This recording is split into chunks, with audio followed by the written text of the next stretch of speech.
Okay, there's a little update here from Stefan Burns. It's called Earth is at the Center of Something Big About to Go Down. Okay, and this does kind of go into the timeline about the uh, November 7th day. Okay, so pay attention to what he says here about how many days away this thing is. Stefan Burns here. Solar activity is ramping up quickly as we've just had the biggest solar flare from the Earth facing side of the sun since June 19th. This was a 5.0 M class flare, you see that right there, followed up by a 3.3 M class flare, boom shakalaka. That launched a big coronal mass ejection out into space because it was a long duration explosion on the sun, and it appears to be a partial halo coronal mass ejection, meaning that some portion of that is likely to sweep by the Earth, just a flank impact, but that is a heightened possibility in about 3 to 4 days. And well, this is the first of 3 big sunspot groups to rotate. So he said 3 to 4 days, so that would be right around the 7th and the 8th of November, okay?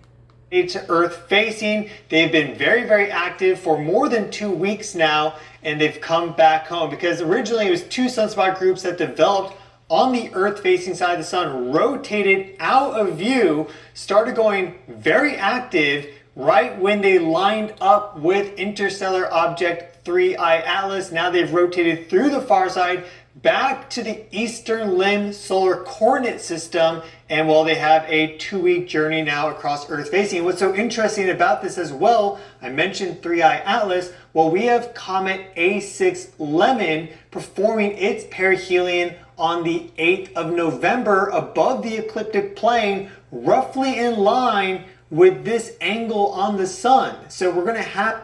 Okay, let me try to translate. Some of it gets a little carried away, doesn't explain. So the perihelion means that the object is going behind the sun, from what I understand. And the last time this happened with the 3I Atlas thing, that's when those big, huge coronal mass ejections, that kind of poof of energy that you see on the screen when it comes out, excuse me, that happened when the 3I Atlas was behind the sun before. So if this other object, this comet, is going behind the sun, we could potentially see that happen again on the 8th. Now that would probably be facing away from the Earth, but apparently the sunspots get all kicked up when these objects get close to them. So just want to keep you aware of that. It's a comet with a very long, dazzling tail stretched out behind it at its closest to the sun when we have these sunspot groups effectively in line with it, and they've already been very, very active. We're seeing that happen right now. We've also had a magnitude 6.1 earthquake and lesser magnitude earthquake swarm occur off the coast of Kamchatka, Russia. So that area is still very, very active. A magnitude 6.3 earthquake hit Afghanistan earlier, both of them within the past 24 hours. We also have the full supermoon coming up on November 5th. This is the moon at its brightest and closest to Earth, the biggest supermoon of the year at about 356,000 kilometers away from the planet. At its furthest, which will be the next new moon on the 20th November, it'll be out at about 420,000 kilometers. In between that entire time frame, we have some pretty interesting planetary geometry. So we have this full supermoon building up to a new moon with very critical alignment, with Mercury performing an inferior conjunction Cazimi and Uranus as well in that perfect alignment. And what's also happening around the full supermoon? Well, we have the Taurid meteor stream, and in fact it may even be a meteor swarm, because we get these meteor swarms to occur at regular intervals based off of the Earth and Taurid meteor stream resonance that exists in 2025 and 2026 are the 2 years that we may get a lot of Taurids to come in. We're already seeing them start to fly in, bigger fireballs. These are, instead of just dust grain size little things flying around, up to pebble and larger. And there's some people, as it relates to the comet impact hypothesis for the Younger Dryas, suspecting that there are much larger pieces in the Taurid meteor stream. It peaks every June and November. Well, we have that reaching a peak around November 4th, 5th, 6th, all the way to the 9th. There's 2 different parts, the southern and the northern. There's just a lot happening energetically. We have...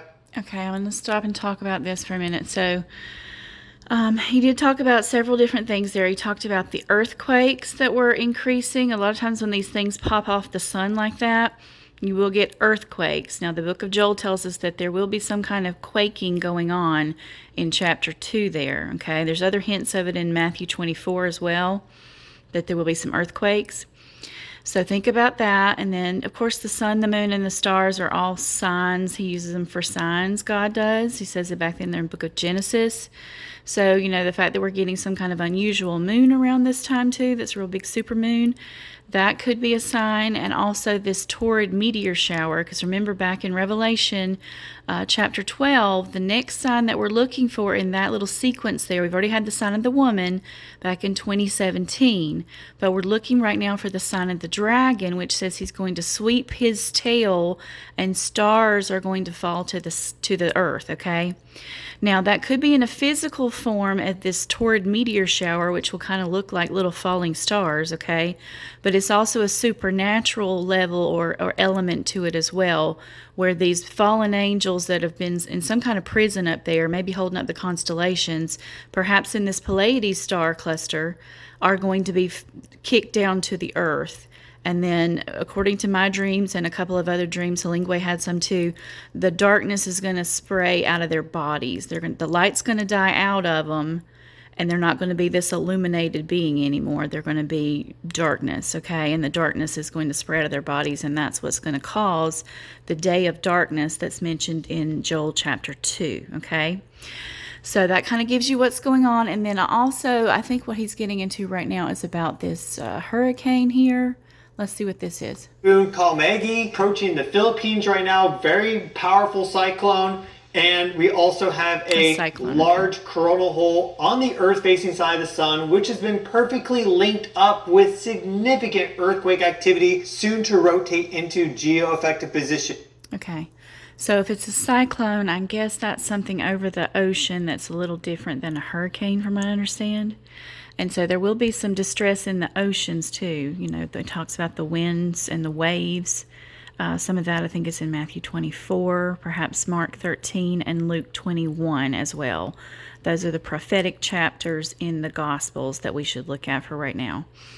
So just keep an eye on this stuff. If you want to go to his channel, you can look, directly from him. He does kind of have longer ones, mostly like 20 to 40 minutes sometimes. So that's why I'm trying to show you the clips of the things that I think affect us, because we're not really just looking to see what's going on in the sun. We were looking for signs for the rapture, right?